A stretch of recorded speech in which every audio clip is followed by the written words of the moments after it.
How are you guys doing? Monday, November 1st, right after Halloween. I appreciate everyone coming in from Oklahoma. We have a whole group from Oklahoma here that tell us about the market and tell us what's going on. And we have our great sponsors with the title. We got so we have our lunch sponsor. Yeah, I'm Chandler Bilskin with Texas Excel Title. I operate the sales and business development from the Plano office, but we also have 2 more offices in Southlake, so I have a good grasp on Collin County and Tarrant County here in the Metroplex, and we love being out here in this direction. We're a small, privately boutique-owned title company, and Godwin is very gracious to let me help sponsor him. But yeah, we're growing presence out here in Plano, and we'd love to meet most of you throughout the day. And if there's any questions about title work or what we do, I'd love to reach out and talk to you about it. So we got Godwin here. Hello. My twin brother, right? See, on Facebook, they always tag me. Yeah. So, I'm in mortgage. He's in real estate. Yeah. You know. We're interchangeable. But truly, Dana and I have networked together for, almost 20 years and been friends for a long time, and just glad to be part of this new venture that he's built with Stephanie and Dane and, a whole bunch of other people. This is a great opportunity for us to introduce ourselves. There's always new things going on, right? And this is really, hot prospect right now as far as what's going on. So we're glad to be able to participate. And what I do is I'm in mortgage lending, but I also have resources for other types of lending as far as, if we're doing no income loans, or, I have private equity loans that sources that we can do. So it just kind of depends on what your need is. I always tell people, if I don't have it, I can probably find you somebody that can help. It's all about networking. It's all about getting together and helping and sharing and lifting each other up. So I appreciate the opportunity. You licensed in Oklahoma? I'm licensed in Oklahoma. I'm actually licensed in 30 states. So there's probably. Are you licensed in Nevada? I am. Yes. So glad to be here. Thank you, Daniel, for giving me the opportunity, and I look forward to connecting with all of you. Appreciate it. Well, we're part of We Partners Network, and our tagline with this network is "Your network is your network." So you remember, as you're building yourself and your business and your real estate career, that's why we brought our Oklahoma team to come down to train us what's going on up there, just the north of the border. And Stephanie connected with me, and through Dane, and so it's great to be a part of a platform and an ecosystem that we can all work and share knowledge and just grow and understand other people's business. Even though I may not do the cannabis industry, but there's other people that may not want to do that, and I can connect them with the Oklahoma team. One of the experience I want to share is one of my first deals I got when Oklahoma passed that law in 2018. I think it's in October. And by the end of that year, I got a listing as a strip mall. And it was a small, well, relatively small. It's a commercial strip mall. It's about $200,000 deal. And so I got, when it was listed, it was rented to a couple of tenants, and one moved out. So one is vacant, and during the course of it, the owner told me I just leased it to a dispensary business. So that was still developing. The law, they passed the law, but the one is they were trying to build out into a dispensary, but the lease assigned and everything. So we got a buyer come in and buy it, and I thought, it's good. So I passed it to the title company, since it's a small town. And apparently we run into one big issue is the title insurance. Because it's so new, the title company told me, well, they don't underwrite because it's a cannabis business. And at that time when I got the news, I was freaking out because I got both sides. And so I talked to, I was in Dallas for training, and I talked to one of the big agents from Colorado, And they passed the law for 10 years. And I asked them, what did they do at first? He said, no deals closed in 6 months after they passed law at that time. So I said, oh my God, I have to wait 6 months for this deal to get something. And then I talked to another an attorney. He's the owner of a title company. He said, go to the other one. And then thank goodness at that time, the owner said, well, it was the owner carry situation. There's no lender involved. So the buyer doesn't have to get title insurance. So we talked a little bit. The owner owns it long enough, and the buyer said, that's okay. If he owns it that long, and I feel comfortable just taking it like that. So it saved my deal. But now I know who to go to. There's a title company that would underwrite that kind of type of policy. And another experience is with the utilities company. So we bought so when you buy those kind of land, you just buy farmland. You based on what the client asked for, we look for some acreage with the build out with a warehouse for them to build out. So what happened is they need a certain amount of electricity, especially electricity. They want city water for sure. Now those are the criteria you want to be careful with if you're helping your clients to look for that kind of farmland. And apparently in the rural area, they are like the kings. The utility company, they don't listen to you. They have their own rules. They won't bend their rules. But so what happened was so we came in. I don't know if you're familiar with the East Central Electric in Oklahoma. I think they cover some of Texas too. So I'm not 100% sure. But anyway. So when we went in, we want to upgrade the electricity. Want to make sure they can upgrade it to a 300 kVA. That's what they want.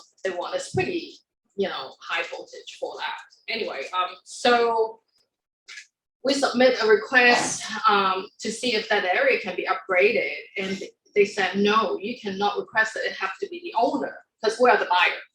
We went on the contract. We already put the earnest money down and passed the inspection period. For us, inspection period, the buyer can walk away with the earnest money. Once we pass that, we cannot take the earnest money back.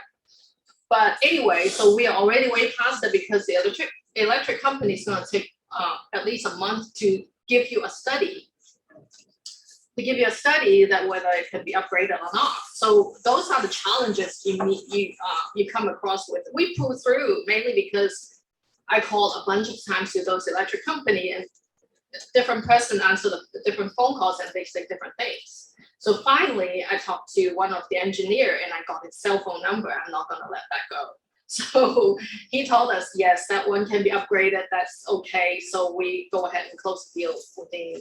It was 3 months after we can close the deal because of that. Because he said, I would rather walk away losing the earnest money than, buy something I cannot use it for. So that's my other experience. Those are the stuff that we run into, you don't see at that time. And now it's another thing is that's why I thought it would be a good idea for Christina if the attorney to come in to introduce you guys on the legal side of it. That would help you shape how you're going to help your clients later on if you run into one. So that's my experience. Any questions? So David, tell us about CCIM, what's going on? Why should we get a CCIM or be part of a chapter? Well, I was just in the parking lot and somebody said there was a free lunch, so that's the only reason I was here. My name is David Schnitzer, and I am the incoming president-elect for the CCIM Institute. And I am very happy to be here. So thanks for inviting me and learning about this industry. We have a couple of shopping centers that we bought specifically just in case the cannabis industry passes in Texas. And I really would like them to use my warehouses in San Antonio and Houston as well. But that being said, so who here are my CCIMs or persons that are taking CCIM coursework right now? Okay, so there's a few of y'all. So thank y'all very much. CCIM is the absolute pinnacle of commercial real estate education in this area of the world. I'm a CCIM, Daniel's a CCIM, Calvin Wong, if you know him, is a CCIM, and who else in the company? Is that? Yeah, Judy's getting her CCIM. Judy's getting her CCIM, absolutely. So if you are interested in learning more about any aspect of commercial real estate, or even a small submarket and subset of commercial real estate, because you may know everything, but there may be something that you don't know, check out CCIM Institute, ccim.com. We have all sorts of coursework that is not just to get the CCIM designation, but it is also to educate ourselves on other areas and other facets of our business. So beyond that, and probably the most important thing that I can provide to you is that it's not just about the education for the CCIM Institute and for the CCIM network. Some of my dearest friends, some of my best business associates, I have met through the CCIM network. And so every year, year in and year out, my company gets somewhere between 20 and 40% of our referral business from the CCIM network. And that can be huge for y'all.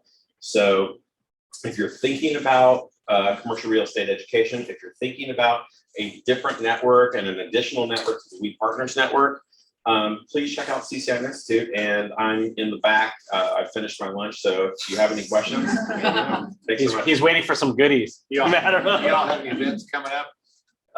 So we have some national events coming up. Local chapter events for the DFW area and for Oklahoma are definitely available on their chapter websites. So DFW just had their sporting clays shoot the other day. Oklahoma's got a luncheon coming up pretty soon in Tulsa. And then nationally, we just finished our national convention. But that's not just what we're about. So we have Institute white papers. We have webinars that come out every single month, sometimes a couple of times a month, that just provide that information. So absolutely. And so you cover the whole state of Texas?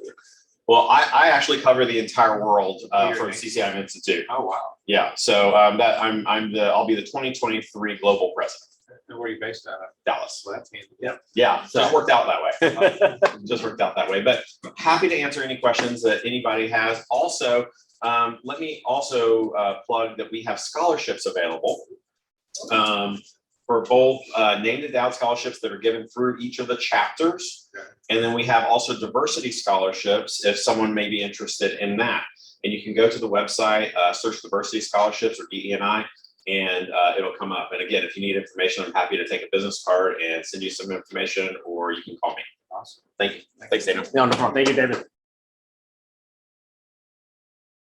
Yeah, thanks for everyone's time. Today we're gonna learn about cannabis. So after this, everyone's just gonna go up to Oklahoma and buy a lot of land and do cannabis, right? Make a lot of money. Anyway, my name is Calvin Wong. This is my business partner, Daniel Wayne. We've been doing commercial real estate for, myself in 15 years. Daniel's, we actually met at CCIM class back in 2009. So everything kind of ties together. So if you want to find a business partner, make sure you go sign up for CCIM classes. Yeah, we've been partners since 2012. So it's been 9 years. So it's still going strong, right? Hopefully. He hasn't kicked me out yet. But throughout these 9 years, we have been through quite a bit. So from independent brokerage to franchise brokerage to right now with EXP Commercial. So we've been through all that, from owning our own brokerage, right? The ego's like, yeah, I own my own office. Yeah, I have so and so, how many agents? Yeah, look at us, rocking and rolling. But then we feel like, okay, as an independent brokerage, it's like missing something, right? It's kind of like, yeah, we are, pretty much known in the local marketplace, but outside of that, no one knows who Daniel is. No one knows who Calvin. Oh, I'm sorry. Everyone knows Daniel, but not everyone knows Calvin. So we were like, okay, let's see what opportunity out there, and that's why we franchised Sperry Commercial Corporates in California back in 2016. So we had a good run. So we were franchised with them for 4 years. Was thinking about growing the whole platform, but never really go through where we expected. And then when Jim Huang, he was the president for Sperry Commercial, when he was hired by EXP to start up the EXP commercial platform. We kind of joined forces. So I'll let Daniel talk about why, because obviously he doesn't have to do all this. I mean, he's pretty much born without the work, right? Born retired. No, I mean, I guess the main thing is that, my personality, I enjoy helping agents grow. I had another Realogy franchise in the past, and my other partners took over that. But I think the main thing about having a good network and ecosystem is able to grow our team. Right now, we're over 60 plus agents around the country. This T-shirt or shirt is Rock the Comma. So our one of our team leaders, Tom Trong, has over almost 1,000, hitting 1,000 people in his organization, and it continues to grow that organization. We continue to learn from each other. So as we continue to grow and have a referral-based network around the country and globally, as we're going into Hong Kong now, Japan's opening next month, Israel's open. A lot of the European countries are open, Latin America is open. So right now, 18 countries. We have our national convention next week. So I'd be excited to see what announcements they have going on. Who's going to Vegas? I'm going to Vegas. All right. There you go. Okay, good. So, you take the time out of your business to go learn from other top leaders. And, as we see other people grow, you kind of, flow with the growth. Let me see a show of hand. Who's realtors over here? Agent, realtor. Okay, pretty much everyone. So do you have a 5-year plan? What's your 5-year goals and what do you want to be? So, I mean, we can talk about this more because what we have experiencing in the last, we joined in December, right? So it's been 11 months. It's been tremendous. We can share with you like the whole day, but I don't want to take away the time. But what we have been able to grow our organization, me and Daniel, our network, we have grown from 2% to what's the latest count, Daniel? 60, 50, almost 60. And we have agents in different states. So this is like a very new concept in the sense that you are able to grow in different markets, not just like, because all of us have Texas license and some of you may have Oklahoma license and whatnot, but the license actually limit where you can do business. But with this platform, it does allow us to do, nationwide and globally. Without going into too much details, like if you guys are interested to kind of learn more about it, we'll stay after the presentation. But I know the main focus today is about cannabis. So our speaker is here today. So let's, do you have anything else to add? No. Just give me 1 second. Hi, Christina, how are you? I'm well, how are you? Good. Just want to do a sound check real quick. Can you can you check again? I can hear you. Can you hear me? Yes, we hear you. Perfect. Wonderful. So we have a good group of agents from Oklahoma and mostly in Texas, and we're excited to hear and understand the industry and how you got in this field and everything. So you can go ahead and take it away. Okay, very good. Hi, everyone. Thank you for spending some time with me today. I have been asked to provide some really basic information, and I'm going to start by doing that. And once I have gone through the topics that I was asked to present, I will open up the floor for questions. And if you all will just bear with me a moment, I'm trying to figure out how to get myself off my own screen so that I don't feel like I'm just talking to myself.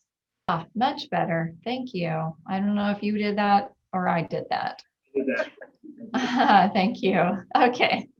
All right. So I don't know if you all were provided any of this information, but just a little bit of background on me. I'm a licensed attorney in Oklahoma. I've been practicing in Oklahoma since 2006. Medical cannabis was legalized in Oklahoma only a few years ago in 2018. So, of course, my practice in medical cannabis started in 2018, perhaps late 2017, in preparation for anticipating the legalization. Prior to that, I practiced in civil litigation primarily, but did a lot of work with tribes in Oklahoma and representing Native American tribes. In 2018, I started changing my practice over to cannabis and started my firm, Viridian Legal Services, with my partner, Ronald Durbin, in 2019.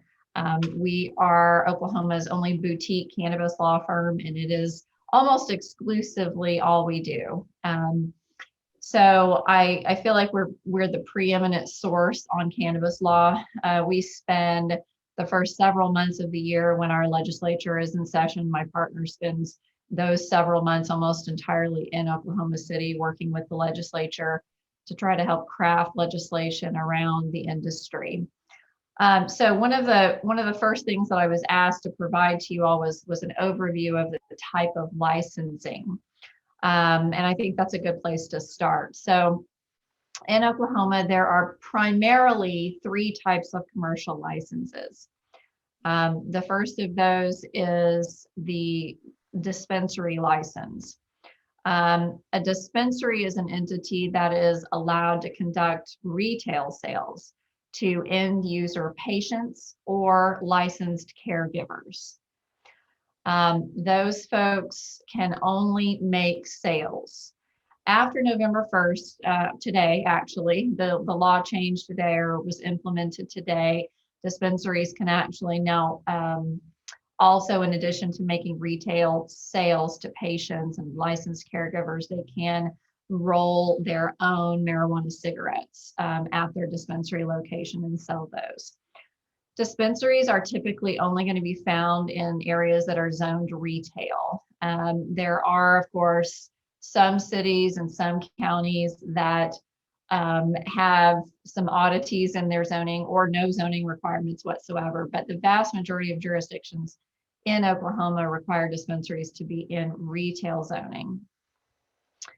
Next, we have processors. Processors are entities that are allowed to process, refine, package, and sell medical marijuana products, which are the result of extraction or some other transformative process. So these folks are the ones that are taking the flower that is grown and turning it into something other than just the simple flower that you might see on dispensary shelves in glass jars or bottles or in packaging. There are generally 2 tiers for processing: low impact processing and high impact processing. Low impact processing is the type of thing that you would think of as non-dangerous processing. So that would be food preparation, for instance, so creating edibles. And for low impact processing, that's generally done with the processor having purchased oil or some other pre-processed material for them to then mix into or utilize in making edibles, whether those are gummies or some other confectionery. High impact processing involves the use of flammable or pressurized solvents. That's considered high impact because there are risks for explosion and fire, and so health risks potential to employees or other personnel on site or emergency responders. Low impact processing is almost exclusively done in industrial zoning, but often can be done in a low or medium impact zoning. My screen has switched back to me looking at myself, so if someone on your side can switch it back, I'd prefer that. Thank you. The high impact processing is almost exclusively done in zoning that's listed as high impact zoning. So that's typically done in cities. Occasionally, you'll find a county that doesn't have zoning where a processor will try to locate, and oftentimes those people will run into trouble with the fire marshal. It's not to say that it can't be done, but the fire marshal's office will come out and inspect, and they'll generally require sprinkler systems throughout, as well as firewalls. So the construction for a high impact processor outside of basically an industrial park is quite expensive. The last type, and I think it's the type that perhaps you all are most interested in, of course, is the grow license. These are for folks that are going to be growing, harvesting, drying, curing, and packaging for wholesale flower and trim. So the plant itself. Like dispensaries, after November 1st, grows will be able to use flower and trim to roll their own marijuana cigarettes to be sold at wholesale to dispensaries. So grows still cannot sell to patients directly. They can only sell wholesale to a dispensary or to a processor who will then turn that flower or trim into some type of processed material. Grows for zoning purposes are typically allowed in, of course, agricultural zoning and also often in industrial zoning. So when you've got a client that is looking for a space for growing, of course, as you all know, that zoning changes city to city, county to county. So it's always a good first step to check with the county or city as to their zoning requirements for the type of license that your client will be putting onto the property. I was also asked if there are any size limits on land for growers. The answer is generally we have not found that to be the case, but that is not the answer all the time. And I suspect that we could start seeing more and more counties enacting zoning requirements or ordinances that would require a certain number of acres. So one of those, for instance, is Wagner County. And in October of this year, Wagner County adopted an ordinance that requires medical marijuana grows to be located in agricultural zoning, but only if that land is 10 acres or better. But interestingly, they've restricted the size of the grow to 5,000 square feet. So in Wagner County, the license holder would have to be operating on a property that's at least 10 acres, but they are not allowed to use more than 5,000 square feet of that 10 acres for growing cannabis. That's the most restrictive grow zoning that we're aware of. Rogers County also has a 10-acre minimum requirement for grows, but does not set a limit for your canopy size like Wagner County does. So as we'll talk about in a bit, there are a number of associations within Oklahoma that have been putting some pressure on the legislature, as well as the Oklahoma Medical Marijuana Authority, which is the entity that governs and oversees license holders in Oklahoma, to place limits on folks so that there's not so much competition for farmland. Of course, as you all probably have experienced, the prices for farmland in Oklahoma have gone up exponentially over the last 18 months. So there's a big squeeze, and there's a squeeze for resources such as water as well because of that. So another question that I was asked to talk about is, are there some local governments that are more cannabis friendly than less? And certainly the answer to that is yes. But with 77 counties in Oklahoma and hundreds of municipalities, it would be very difficult for me to provide a list. And furthermore, the friendliness of a particular local jurisdiction depends on the politicians who are in office at any particular time. So they can go from friendly to not or the other way. There are some certain things that we look for and deciding whether to point a client in a certain direction for a particular jurisdiction. The first of those is really the most important. And when you all have a client that's looking for land, the place that you really want to start is determining what that local jurisdiction's requirements will be for issuing what's called a certificate of compliance. We short term that as COC. So I'll talk about a COC during this presentation, and I mean a certificate of compliance.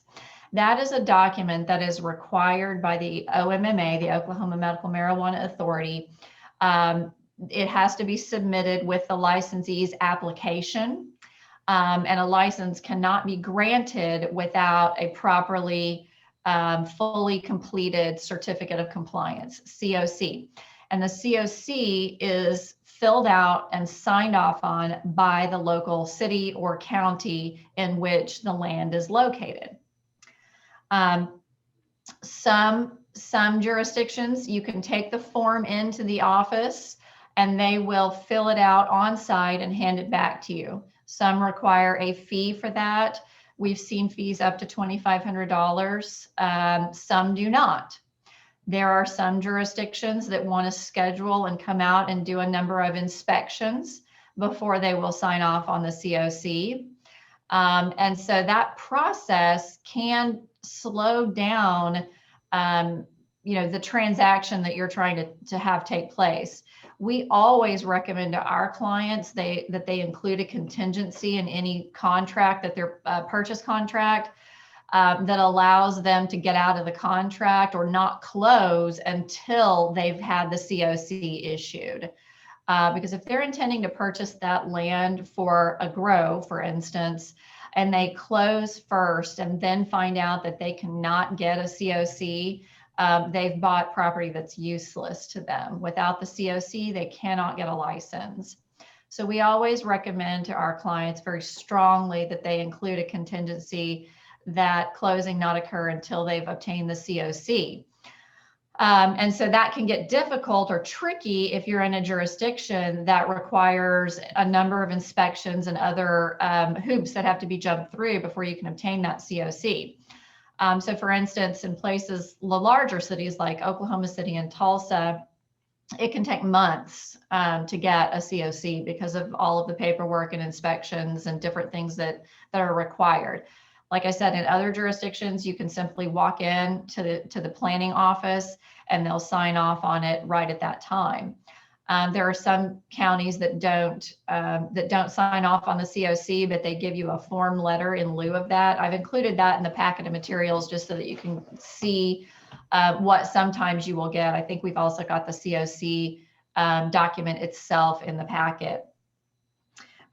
So that is really the biggest hitch to any client applying for and obtaining a license is that COC process. We've had any number of deals that have had to, be terminated because the buyer was unable to get a COC either at all or within the time frame that the seller was comfortable with. And so when you're investigating a property, the first phone call that you should make is to the planning commission or the city clerk or county clerk. You may have to call, make a couple of phone calls to find out who it is within the organization that the county or city has assigned the responsibility. Everyone has someone.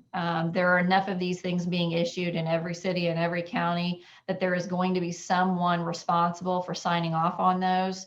That's going to be the first phone call you want to make. If you've got a client that needs to close on a property quickly, don't bother looking at properties that are in areas that the COC is going to take 60 days to obtain.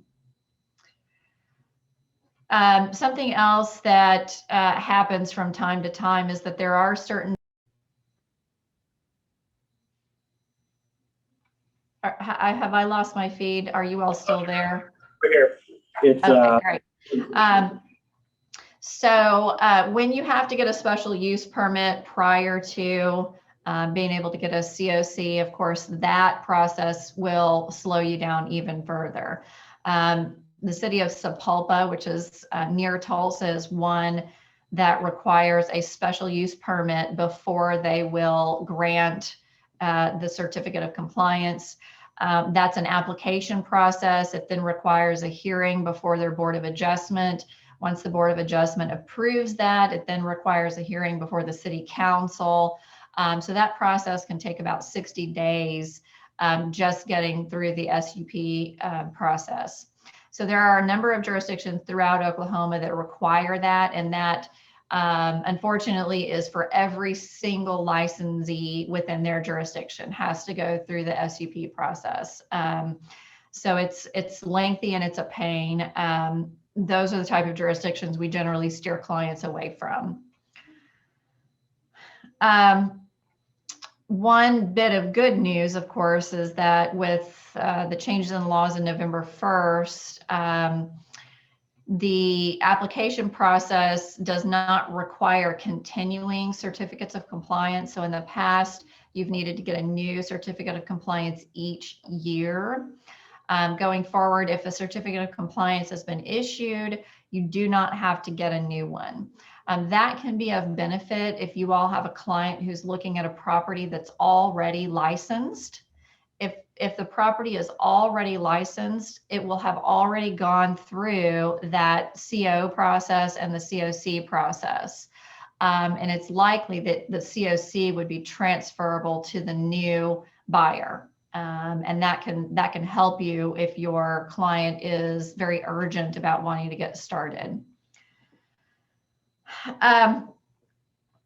I've been sort of answering this question as we've gone along, but one of the questions I was asked is, what are some best practices?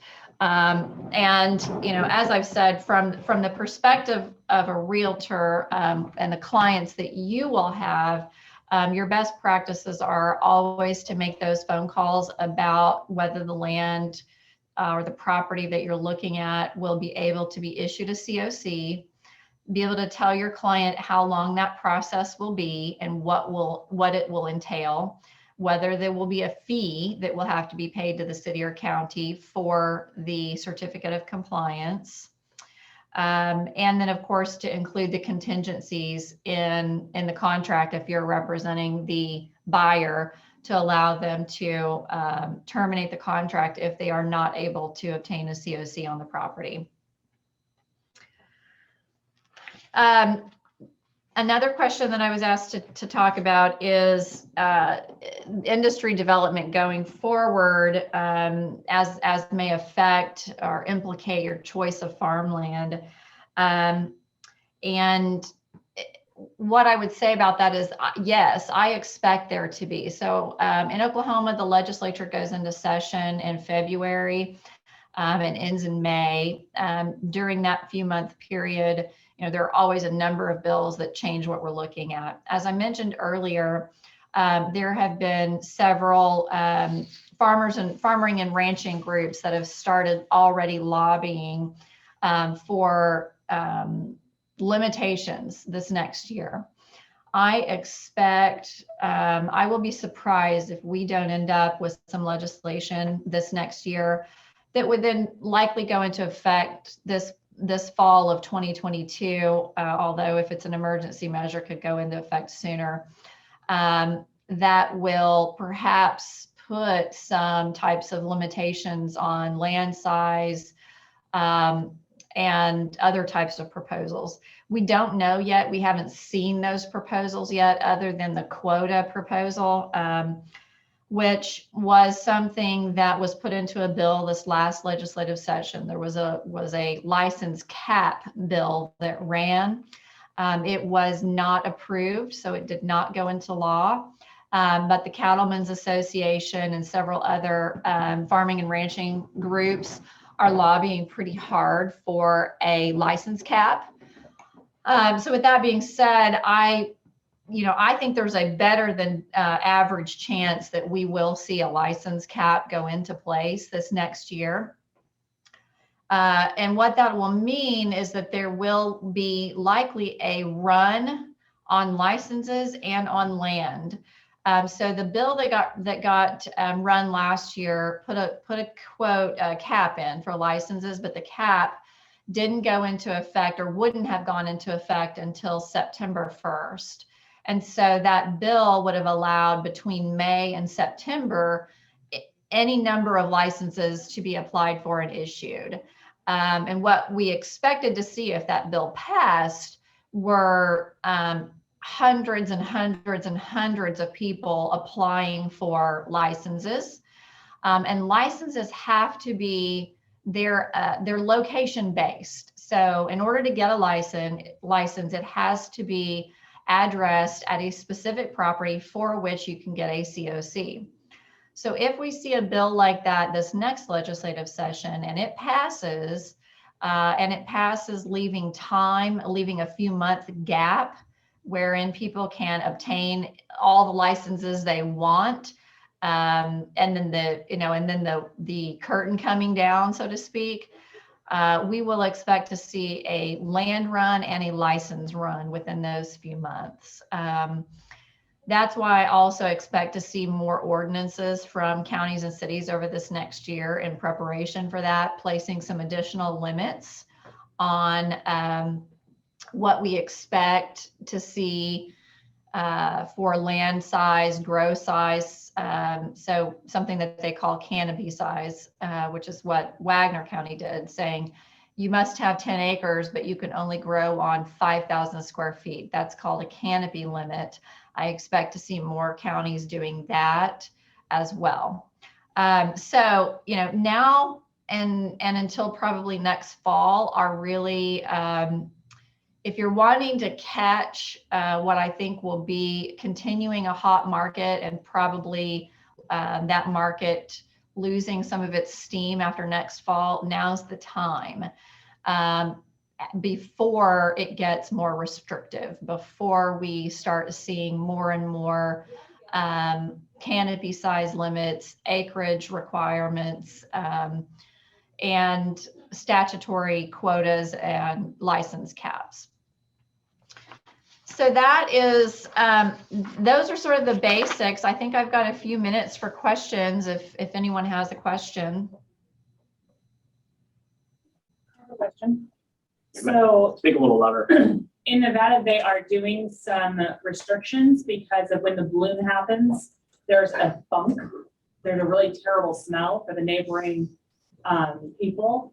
And I was wondering if Oklahoma is going to go towards the same kind of limitations and protections. We haven't seen that yet. That kind of a requirement has not yet even been floated.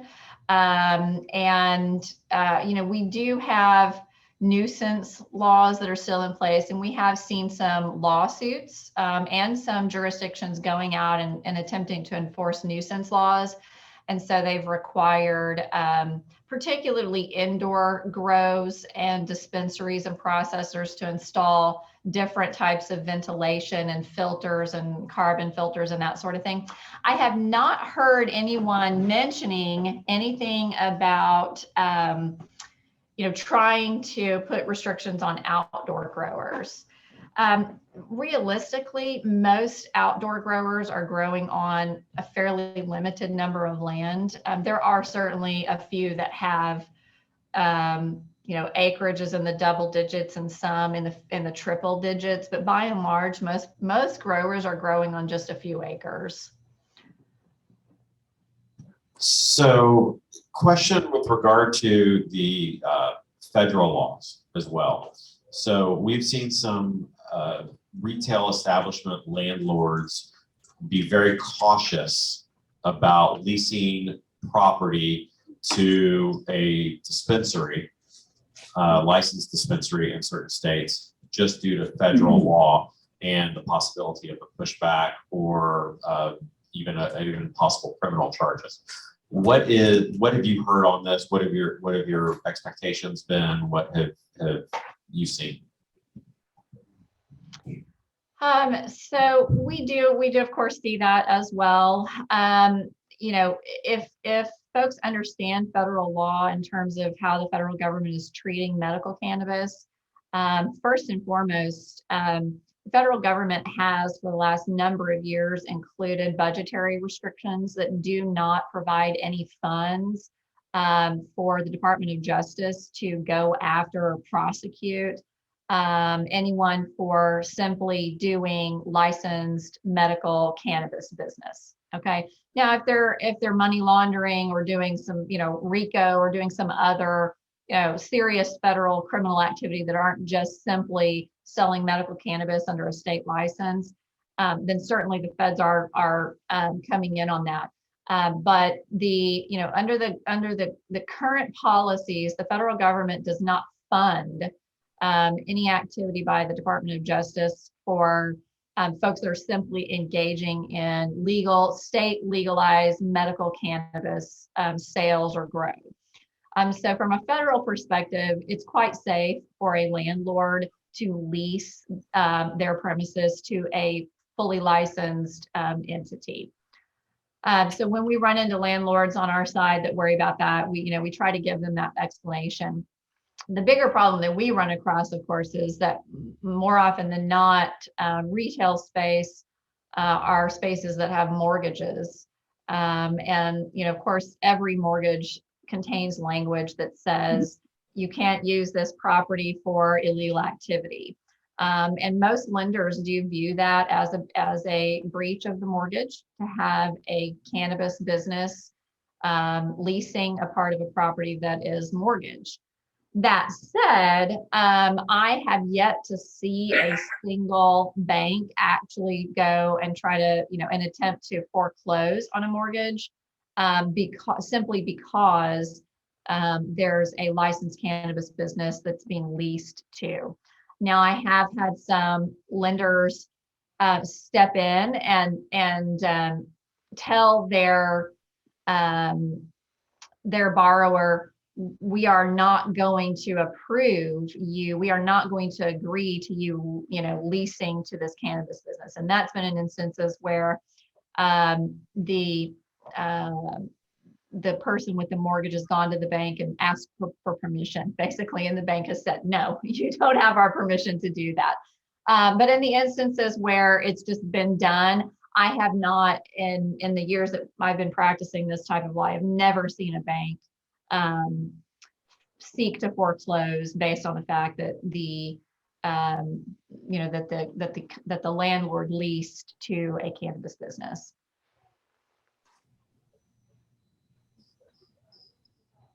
Any other questions? You mentioned you were talking about Sapulpa and Creek County. If you have land outside the city limits in Creek County, what's the experience been like dealing with Creek counties so far? Creek County is good. They're Okay. easy to deal with. Process is about a week with Creek County and is fairly simple, straightforward, and they don't charge a fee. Okay. So just stay out of Sapulpa if you can. Or if you've got the time to put into Sapulpa, Sapulpa's fine, but you've got to have a client that's got plenty of time to put into the process. And you were talking about water being important. What could you touch on the water piece? Yeah, so this is water is a resource that has some scarcity, and I have not personally been involved in any riparian rights suits, but I think those will be coming. That is one of the major sources of complaint of the farming and ranching industry in Oklahoma, is that they feel like the competition for water is getting too inundated. I don't know where that will end up going. I do know that the ODEQ, the Oklahoma Department of Environmental Quality, has been sort of keeping a watchful eye, and I expect to see regulations from ODEQ that could also perhaps further restrict who would be able to grow, because generally regulations lead to expense, right? So if you're regulated, Usually it doesn't mean you can't do the business. It means you have to install some type of equipment or do other things. And so you limit who has the ability to be within the industry, because only players that have the kind of money to be able to install the equipment necessary to meet the regulations can do so. But as of right now, that doesn't exist. But I do see that as being one of the big issues for this upcoming legislative session. We can't do all the counties, but I'm just curious about Cleveland County. Have you had any experience outside city limits in Cleveland County? Yes, and I don't remember anything right off the top of my head. And so usually if I don't have a very clear memory one way or the other, they're probably just very average. Got it. Thank you. Mm-hmm. Question about federal law and what's been going on. I guess the House had passed a bill that would allow banking for people to operate in this industry in the states that they're licensed. And I heard that it is in the Senate, but it's been there for some time. Have you heard any updates on, is the Senate leaning toward passing that, which would make it safer for people in this industry? Because the cash part of it is very unsafe. Good question. Yeah, I am betting that that bill will not be heard this legislative session. You know, the Senate is just gridlocked with so many other things that the senators feel are more important. We would love to see that banking bill pass, and it's really needed. It's desperately needed. But I'm prognosticating, but I think the Senate's going to be too tied up with, the other things they're working on. I think that there's a good chance that it will pass during Biden's first term. But I'm betting it'll be closer to the end once they've sort of run out the clock on trying to get some of these other bigger bills done. That being said, there are a number of banks in Oklahoma that will bank for cannabis businesses. In Tulsa, Regent Bank banks with cannabis businesses, so they can get a full account there, checks, depositing, not lending, but that way they don't have to actually sit on hundreds of thousands or more in cash. The fees are fairly steep for those accounts, but if you've got hundreds of thousands of dollars in cash, it's worth the monthly account fees to have an account there. Valiance Bank in the Oklahoma City area does cannabis banking. Oklahoma State Bank does cannabis banking. And there's a new bank, credit union, actually, Tulsa Federal Credit Union is going to be starting a pilot program soon. In fact, it's ready to go. And they're going to take on just a few clients to start their cannabis banking program and expect to have that fully functional by early next year. So the short answer to your question is I don't think we'll see anything federally soon, but the good news is that there are several banks in Oklahoma where these folks can bank. Thank you. You're welcome.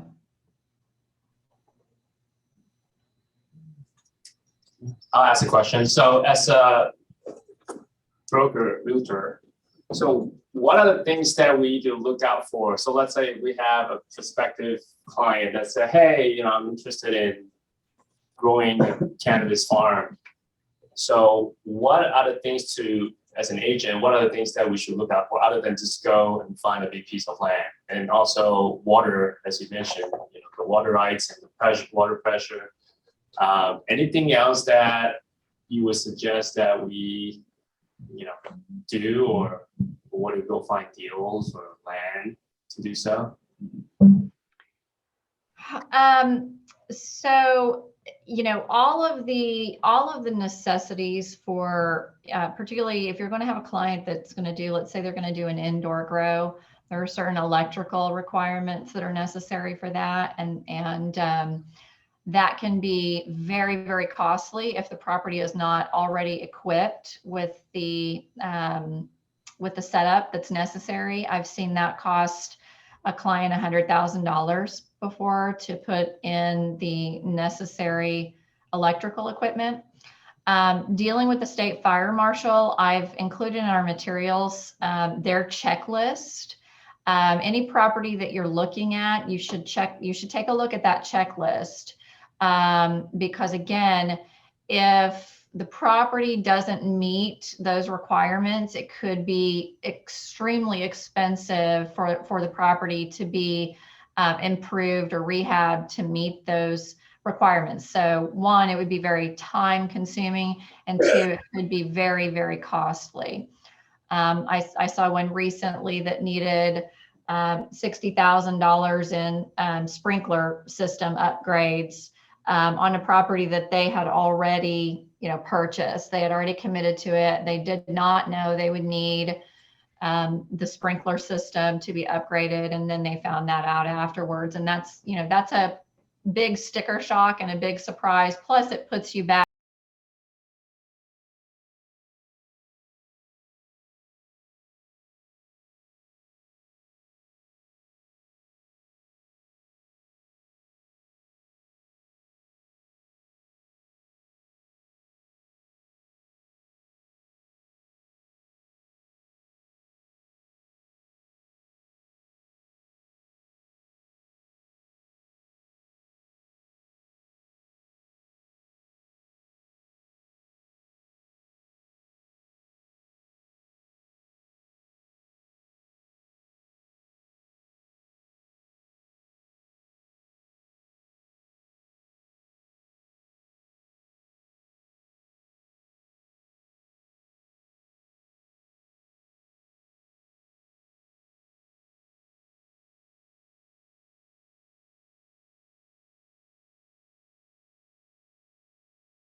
system, and they'll do everything they can to get the property ready. You just cannot possess cannabis, including seeds, until you have both licenses.